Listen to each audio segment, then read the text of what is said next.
Today's topic, functional bonding and shielding for digital communication networks. I'm not going to pretend to be a functional bonding or shielding expert in industry, but where my experience has led me on site is seeing the effect of poor functional bonding and shielding implementations on industrial communication networks and how that directly affects these industrial communication networks. And it has become extremely prevalent in a lot of my audits and call-out services on site that this is a big problem and a big void. And I definitely think there's a void in the understanding of what is the correct type of systems to implement.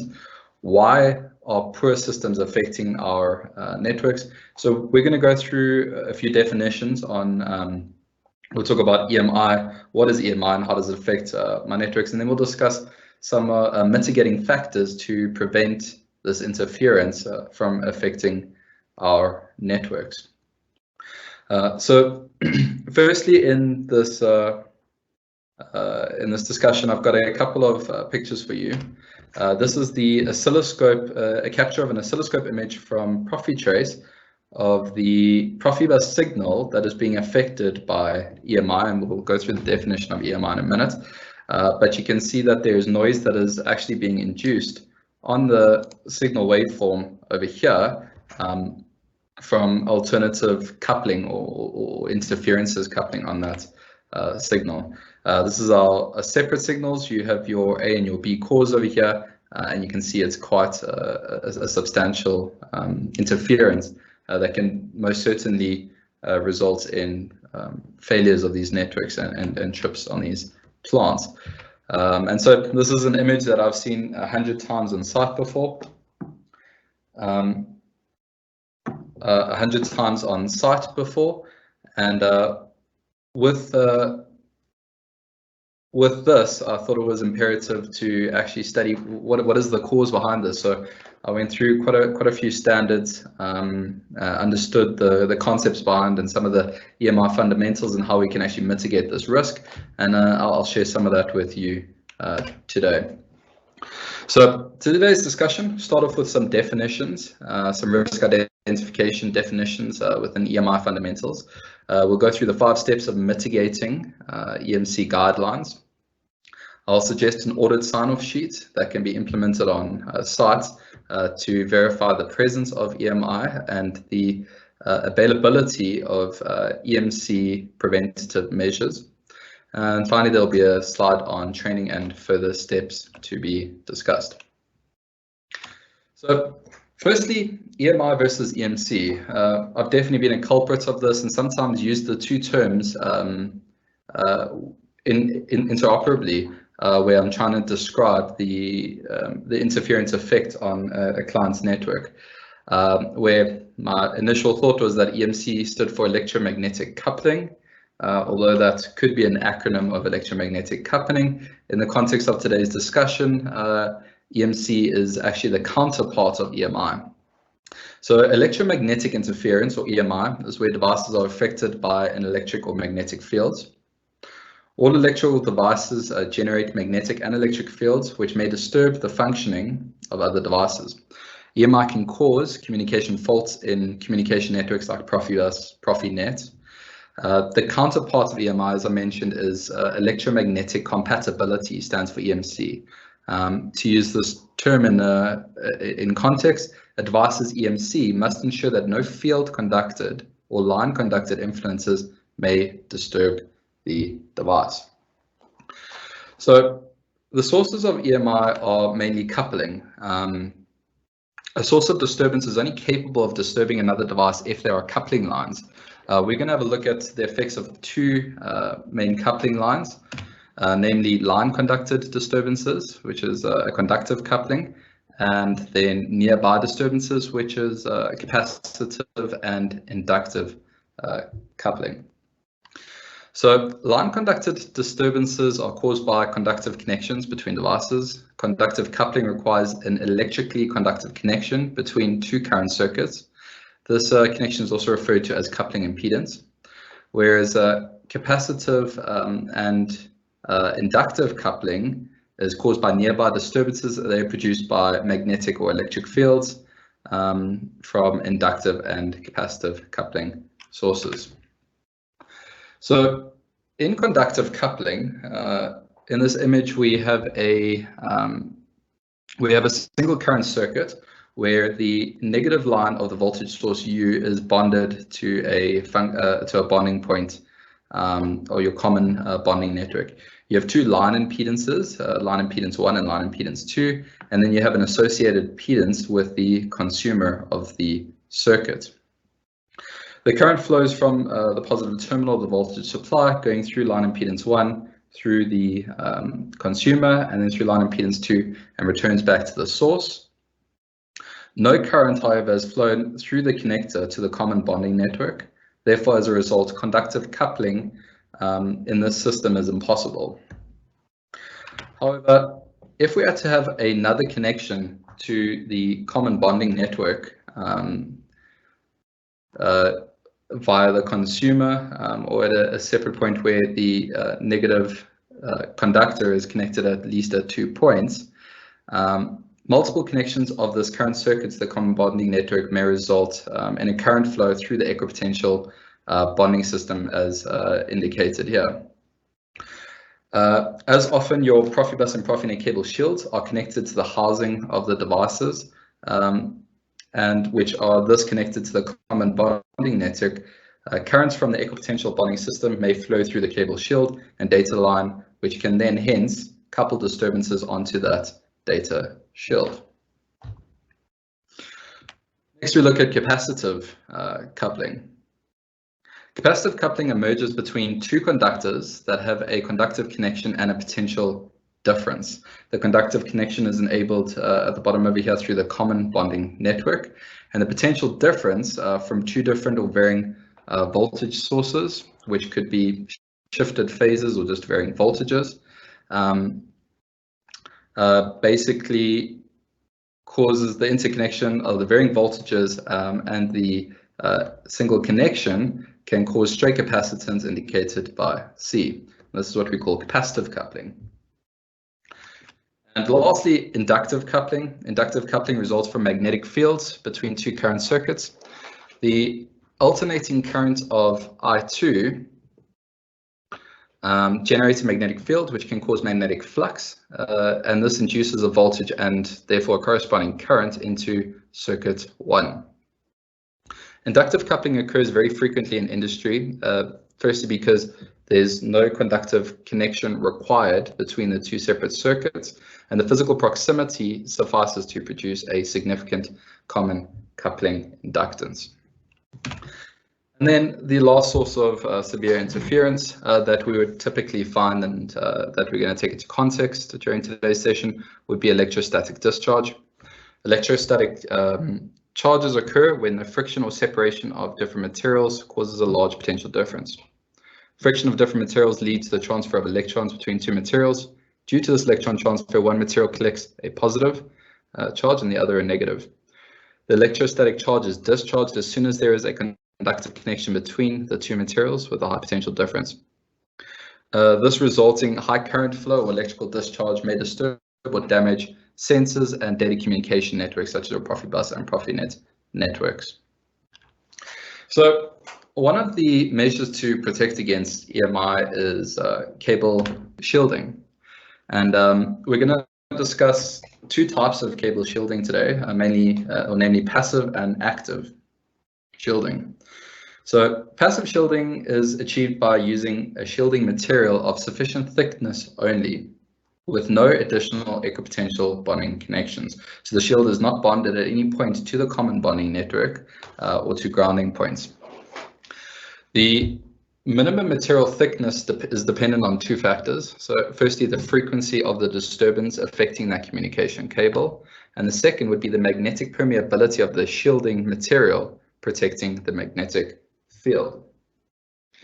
When the material thickness of the shield exceeds the minimum required for protecting the system, eddy currents can occur, opposing eddy currents, which generates an opposing field to the source of the disturbance, and this nearly eliminates the disturbing effect. Sounds great. However, this shielding effect is normally not provided by the cable shield, as the material thickness required is way too high. Instead, this can be achieved with the use of steel tubes, metal trays, and trunking within a plant environment. The second and probably more preferable form of shielding would be active shielding. So, due to the low material thickness, active shielding is normally utilized. For active shielding to work, it is necessary to connect the cable shield to the common bonding network at multiple points, or at least at 2, in order to establish a current circuit. If the cable shield is connected to the common bonding network at one point only, capacitive coupling will occur. If there is a potential difference between the cable and the shield, which there normally is, as we discussed in the previous slide. If, however, the cable shield has 2 or more connections to the common bonding network, as indicated in this image over here, when the shield is exposed to a magnetic field, the voltage is induced due to multiple connections of the cable shield to the common bonding network, and this voltage allows for a current to flow in the cable shield. Now, how this protects us is the induced current flow produces a counter-induction with a 180-degree phase shift to the initial induction of the magnetic field caused by the power line. Inside the cable, the magnetic field of the disturbance and the magnetic field of the counter-induction overlay each other. This overlay produces an area that is nearly free from any fields inside the middle of our communication cable. For this reason, cable shields should be connected to the common bonding network at both ends at the very least in order to achieve a sufficient shielding effect against magnetic fields. Besides these 2 shielding measures, both passive and active, there are a couple of other protective measures incorporated into the physical transmission media of our communication cables like PROFIBUS and PROFINET, such as the twisted cores of the data wires, which help protect against electromagnetic interference that is not protected from the active shielding, and as such. Now, it's important in the context of this discussion to understand the differentiation between protective equipotential bonding and functional equipotential bonding, and I'll also include a definition of protective earth conductors, or PE. So, protective earthing is intended to ensure the safety of humans and to prevent hazardous touch voltages in the housing of other conductive parts. A protective earth conductor ensures the protection of electrical devices in the event of a fault. It facilitates protection of persons from getting an electrical shock by an indirect contact. Every single electrical device with an operating voltage of above 50 volts DC or 120 volts AC needs to have a PE terminal to protect earth conductor in industrial environments. Protective equipotential bonding, however, is touchable conductive parts of the plant, such as handrails, safety fences, or conveyor system structures have no PE terminal present. It is recommended, however, that these metallic parts are connected to the plant through a protective equipotential bonding system. So if, for example, a handrail is connected to the protective equipotential bonding system, and in the case of an error, a fault current can trigger a protective device such as an RCD or a fuse, which would then disconnect the circuit. Functional equipotential bonding, however, provides not safety for personnel or circuits, but it provides an equipotential bonding to devices that is not related to safety. It is for the functional reliability of the plant. The purpose of the functional bonding is the prevention and reduction of the effect of an insulation fault that may affect operations of the machines, and the effect of the electrical disturbances on sensitive electronic equipment that may affect operations of the machine, such as the coupling effects we discussed in the previous slide. Examples of this object usually conducted to the functional equipotential bonding would be motor shields, PROFIBUS and PROFINET cable shields, functional bonding conductors, and sensitive network components and parts. There are many potential sources of disturbances in industrial environments that are likely to jeopardize the reliable and safe operation of automation systems in the industrial environment. This table shows the various frequencies of the potential sources of disturbances. Various shielding measures and functional bonding of equipment are used to protect automation systems against typical sources of interference. Now, we understand what EMI is, what can actually affect our digital communication cables, and we have a definition for that. But what's important is what sort of measures can we put in place to help counteract that EMI. So I call them mitigating EMC guidelines. There is a couple of disclaimers but prior to these guidelines that need to be taken into consideration. Applications in hazardous areas or explosive environments is not covered by these guidelines due to additional regulatory requirements. And then for bus lines that are leaving a building or laid outdoors, you need to integrate the applicable lightning protection systems.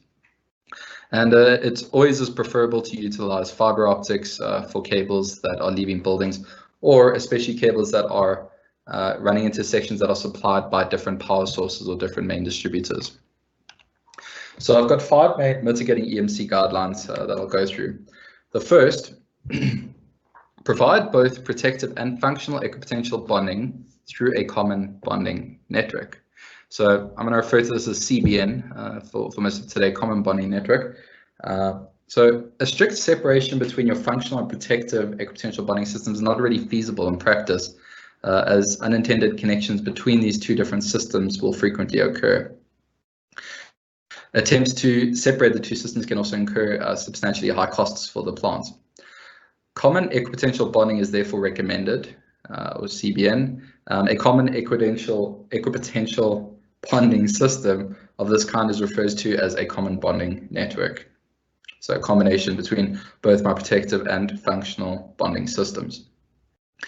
It combines both the protective functions required for triggering circuit breakers in the case of a fault and the functional equipotential bonding functions for avoiding electromagnetic interference and providing for appropriate EMC on the site. To show this in a graph, you would have a ground mat, a spike, or transformer ground supply connecting to what we call a CBN or a common bonding network point. And then you'd have both a functional equipotential bonding line and protective equipotential bonding line distributing throughout your entire plant. And ultimately, this what we would hope to achieve with this is creating a mesh type system, which we will discuss here. So use a mesh type common equipotential bonding system as finely as possible. This type is referred to as mesh BN, stands for mesh bonding network. And as finely as possible is creating the most interconnections within this functional and protective bonding or common bonding type system. Now, to start off with, what is a mesh bonding network? We need to give some definition to the types of bonding systems excuse me, that can be implemented in a building. So reviewing the standards that specify the bonding systems to be implemented in buildings with IT infrastructure, there are 4 main categories of bonding systems that are specified. The first category, type A, is called star type bonding. The equipotential bonding system, due to the usually long transmission paths, the star topology system features a very high impedance between any 2 devices. This high impedance can cause a poor discharge of electromagnetic disturbances coupled into the system. Type A systems are the least suitable equipotential bonding systems for use in these environments due to their very high impedance. The second, type B, ring type topology. The equipotential bonding system type B has, although the ring topology does reduce the length of the protective conductors between the 2 devices, the lines may nevertheless also feature a very high impedance, which again is going to affect the proper operation to discharge electromagnetic disturbances and coupling. Type C, which is a locally meshed bonding type system, where in the plant area, all metal parts such as cabinets, frames, supports, cable systems are all locally meshed by connecting all the metal parts to each other. A meshed equipotential bonding system is formed, which features a low impedance due to its big number of short and parallel transmission routes. And the network of this kind of meshing of all conductive objects is called a bonding network, getting close to what we ultimately hope to achieve in a practical environment. And the last type D, in a perfect scenario, the equipotential bonding system of type B has mesh equipotential bonding lines distributed over an entire building. Therefore, a common bonding should be laid over several sections of the building, as indicated here. Now, the theory is great. What does this look like practically? So I've drafted a few diagrams to describe the effects of EMI with these different bonding structures. So over here I have my common bonding point, which has both protective and functional bonding lines running to it. I've got a couple of panels on my plant with my control systems, a couple of VFDs or VSDs, and then on my plant over here I have quite a few motors and some distributed I/O out in the field. At present, equipotential bonding systems are usually implemented in a star or tree topology. This is called a star type topology. Devices in the plant are not connected to the equipotential bonding system, but are not only connected to the equipotential bonding system, but also additional protective conductors in the connection of motor cables to devices. So it all gets blended together. Similar type topology, this is called a tree type topology. It's often more cost saving to implement a tree type topology rather than using a pure star topology. In a tree topology, several common points in the field are bonded to a single central field. But for simplicity's sake, we're going to utilize a star type topology today to explain the effect of coupling induced on the industrial communication network. You can see here that the PLC, the various I/O, the VFDs, the remote I/Os in the field are all connected to a common bus cable. Let's call this bus cable a PROFIBUS network. PROFIBUS and PROFINET lines are shielded cables. Most digital communication cables have a shield. The cable shields are often connected to the housing of the connectors, and through this housing they're connected to the chassis of the device which they're connected to. From the chassis of the device, the shields are connected to the common bonding network of the plant. So if you had to look at a PROFIBUS connector, if it is wired correctly, the cable shield gets stripped, which exposes both a foil and a stranded core shield. This is grounded within the sub D9 PROFIBUS connector, which is then connected to a device. The device takes that sub D9 connector and grounds it normally to the DIN rail or through a separate functional bonding terminal, which is then ultimately connected to my common bonding network. It is important that the cable shield connects to the common bonding network at multiple points, as the cable shields that are not connected to the common bonding network or are only connected at least at one end do not have the benefit of active shielding against magnetic fields. The connection of the equipotential bonding system's common point to the cable forms a mesh network. So ultimately here I'm creating a mesh network, but unfortunately I'm utilizing the shield of my PROFIBUS cable linking up the different sections of the plant to form that mesh network. Now, the problem with this type of topology is that if the conductors in the mesh network are exposed to magnetic fields, voltages can be inductively coupled into them. Due to this voltage, a current will flow in the mesh conductors and ultimately through the cable shield of the PROFIBUS line, as indicated by these loop currents over here. Additionally, in a star-type topology, due to the long transmission routes, these transmission routes cause high impedance of the equipotential bonding lines. If a current is coupled onto the equipotential bonding line, the resulting current flows through the shield of the PROFIBUS line as well. The resulting current flowing through the cable shield can cause disturbance within your PROFIBUS communication signals, but in addition, it might even damage the shielding of your PROFIBUS cable. They're not designed to carry very high currents. Now, what I've added over here is equipotential bonding lines that follow the PROFIBUS line as closely as possible and bond at every single device. This is indicated by this yellow line on the outside here. So in the past, it was recommended to use these equipotential bonding lines, normally a 16 mil squared, quite a thick earth cable was to be run very close to the bus line. This was then connected to the device in order to avoid current flowing through the PROFIBUS shield. The main idea behind this setup is to make the disturbance currents flow through the low resistance bonding cable rather than through the shield of the PROFIBUS cable. As the disturbance currents in plants usually have very high frequencies, as we indicated in the table during our definitions, it is the impedance and not the resistance that is the importance of determining the current distribution. The impedance of the cable is a lot lower than that of a solid copper conductor.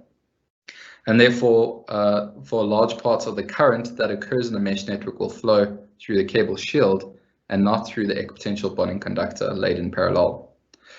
Therefore, unfortunately, the additional equipotential bonding lines do not present improvements to the mesh. The mesh network is still big and thus very sensitive to inductive coupling. Now to look to implement mesh BN or mesh bonding type network. So the function of a meshed equipotential bonding system is to reduce line impedances between any two devices.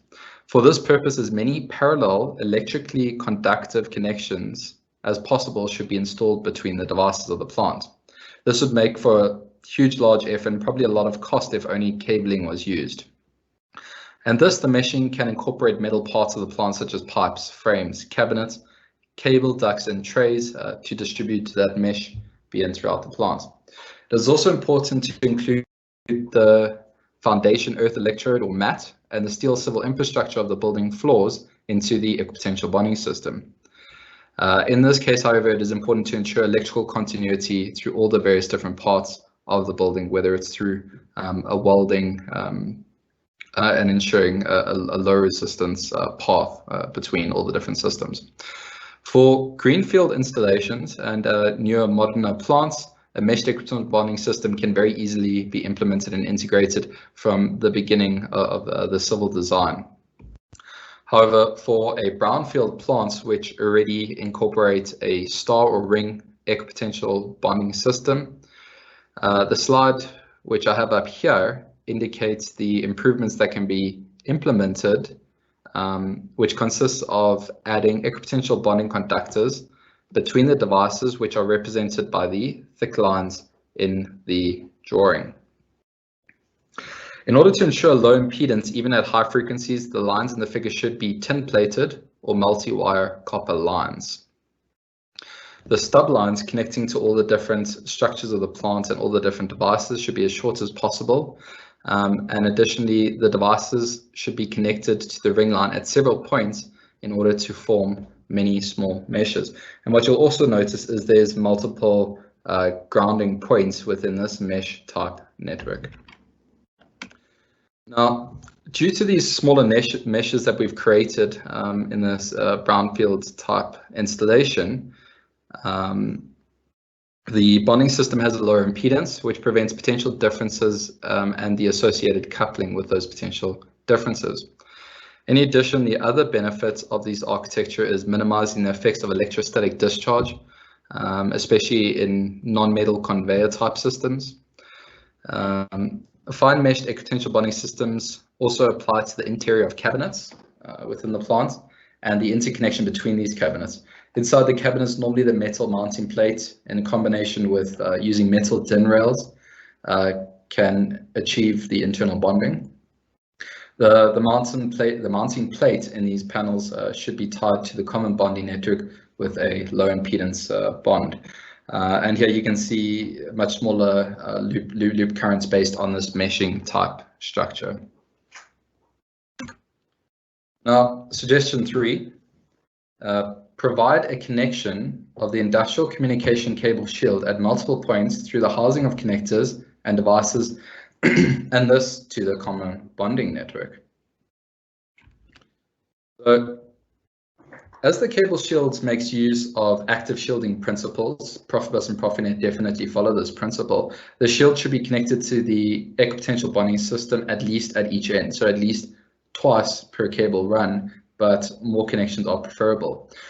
Only then the current generated by the electromagnetic interference can flow through the cable shield to generate that opposing field, as with active shielding. The opposing field produces a nearly field-free area inside the PROFIBUS cable shield. Due to the field-free area, no disturbances are coupled into the data wires, as we saw in the first couple of graphs of my presentation.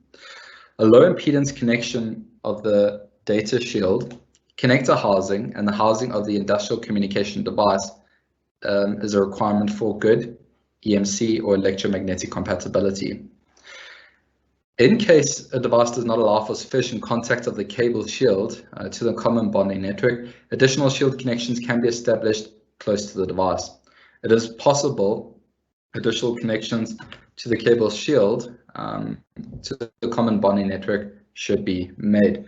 I have a couple of examples of how these additional connections can be enabled, and this is very imperative when your PROFIBUS and PROFINET or industrial communications in general enter and exit panels from different sections of substations. These should be grounded on the incoming and outgoing lines to the functional bonding points and ultimately to the common bonding network. There are multiple cable clips available through multiple different vendors. I've seen ones that, such as this, that can connect to this common rail. You also get ones that can take a self-tapping screw directly into the backplane, and there's even ones that can clip straight onto a DIN rail for minimized effort as well. To explain the reason why it's actually beneficial to bond your PROFIBUS, PROFINET, or industrial communication cable at multiple points, this figure shows two PROFIBUS lines. The upper line is connected to the common bonding network at each end only, so only 2 points, so it still incorporates active shielding. However, the lower line has a lot more connection points. Every supplementary connection of the cable shield to the equipotential bonding network reduces the size of the meshes into which electromagnetic disturbances or fields can be connected. So in the top line, where I may have a certain current creating a loop through my shield, this would get reduced by the more meshed or minimized finer meshed connections between the different subsections of the plant, which would have less of a coupling disturbance on the internal data lines.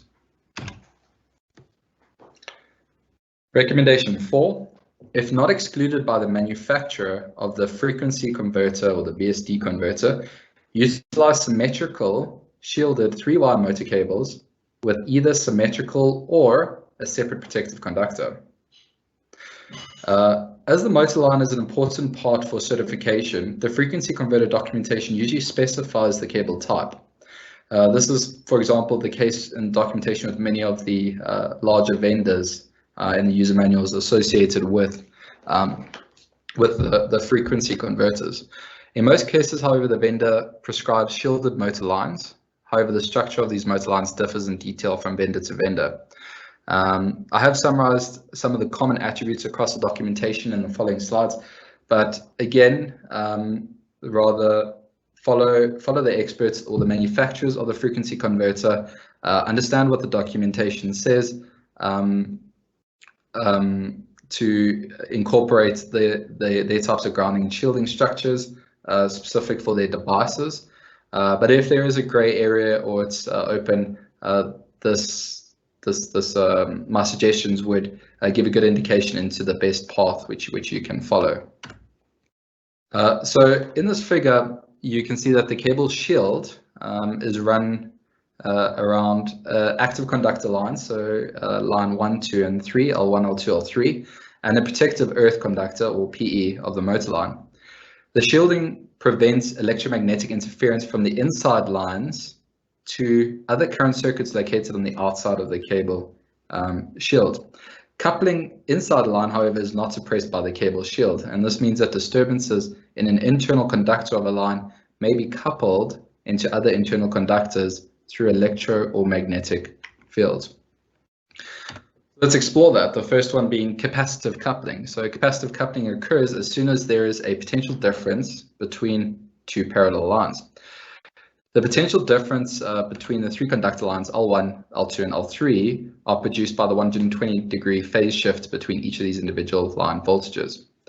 And additionally, the pulse width modulation of the frequency converter causes additional capacitive currents between the individual phases, the protective conductor of the cable shield, and the protective conductor and the cable shield. As both the shield and the protective conductors are usually voltage free, showing a potential difference, additional potential differences to the conductor lines L1, L2, and L3 will occur. As a result, there's various coupling capacitances inside the motor line. And the second being inductive coupling. Inductive coupling is another factor affecting the motor cable. The current flow in the conductor lines L1, L2, L3 generates several magnetic fields in the motor line. The magnetic fields lines couple inductive disturbances into the other conductors of the motor line.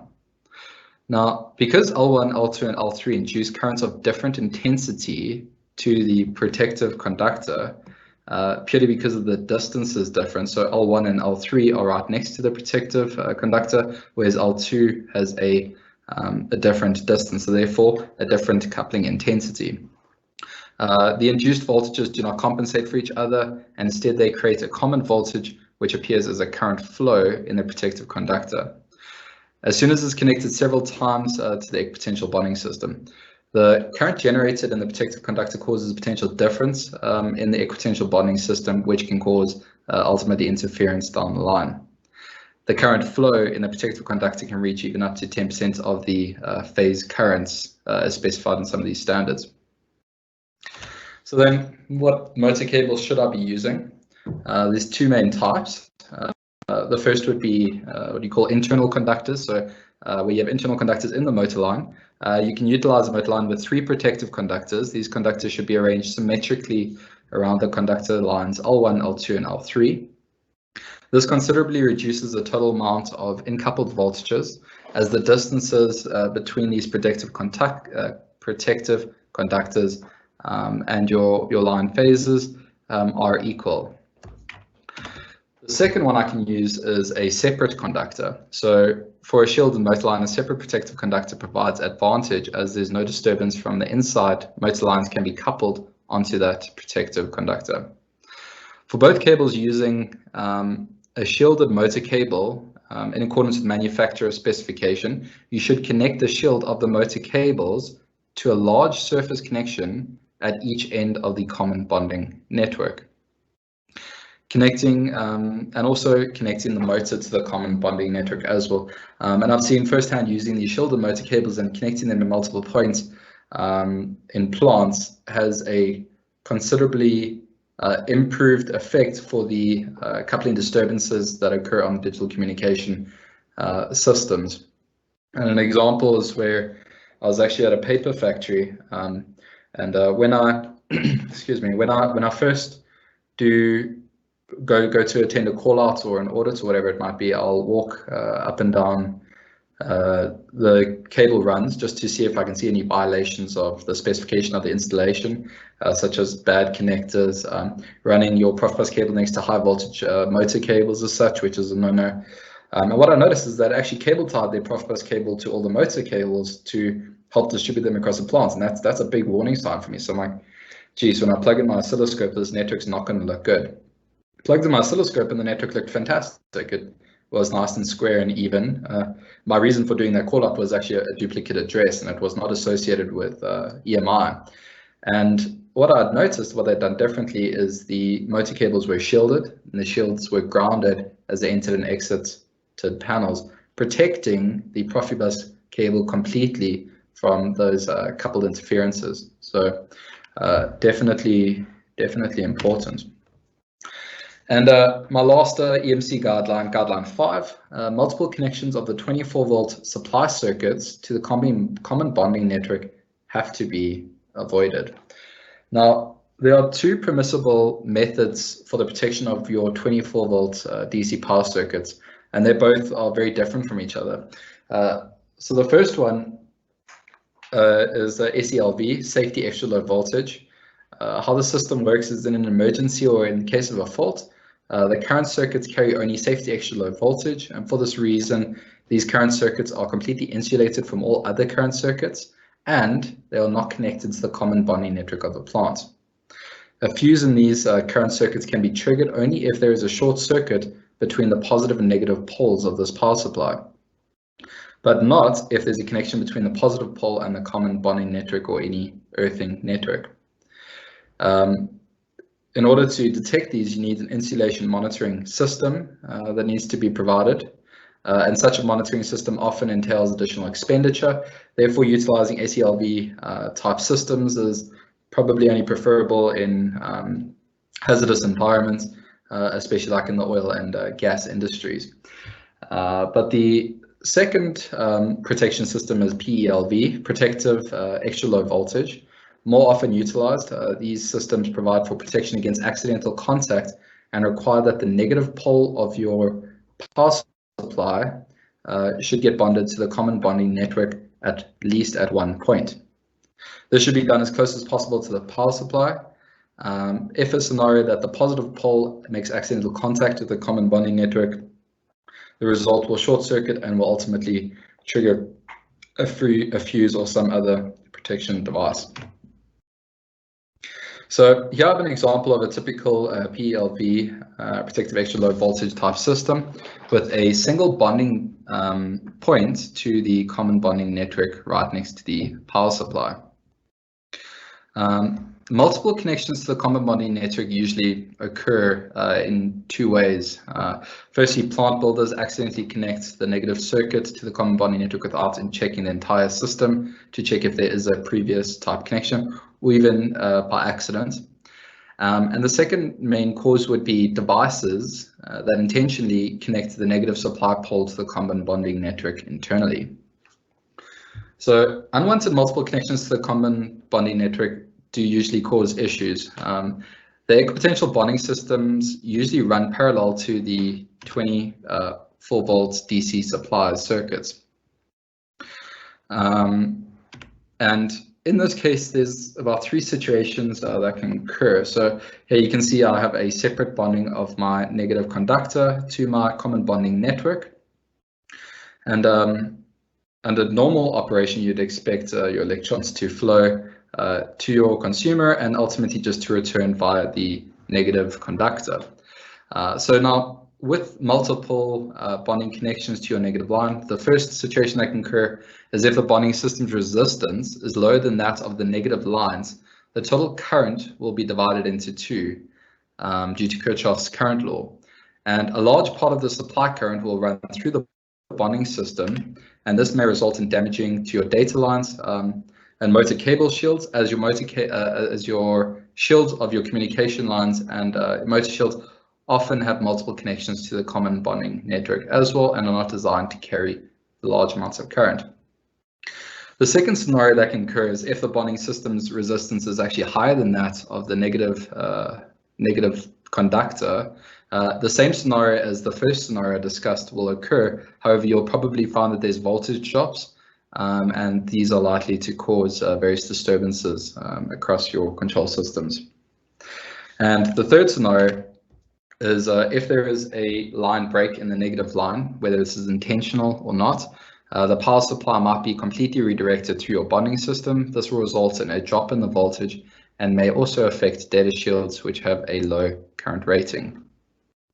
So a couple of suggestions when implementing PELV type systems. The PELV type system should be checked utilizing insulation measurement tools that is only connected to the common bonding network at a single point. With regards to devices that create a fixed connection between the common bonding network and the negative pole, smaller power supplies should be considered for use of these devices to minimize the impact these devices have. Meshed equipotential bonding systems and installations can reduce but not fully eliminate the impact of multiple connections of the negative pole to the common bonding network.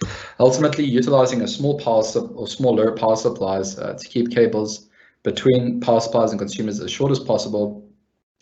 It is recommended to limit power supplies only to an individual cabinet or row of cabinets to ensure good equipotential grounding between these cabinets. Now, I would recommend after this presentation to schedule a plant-wide audit, assemble the necessary team members from both electrical and instrumentation.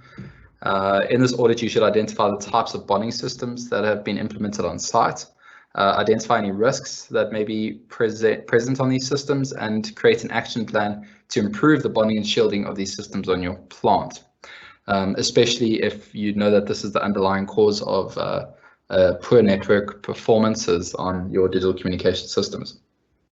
It is useful to have an audit template for each section of the plant, and this should be plant specific.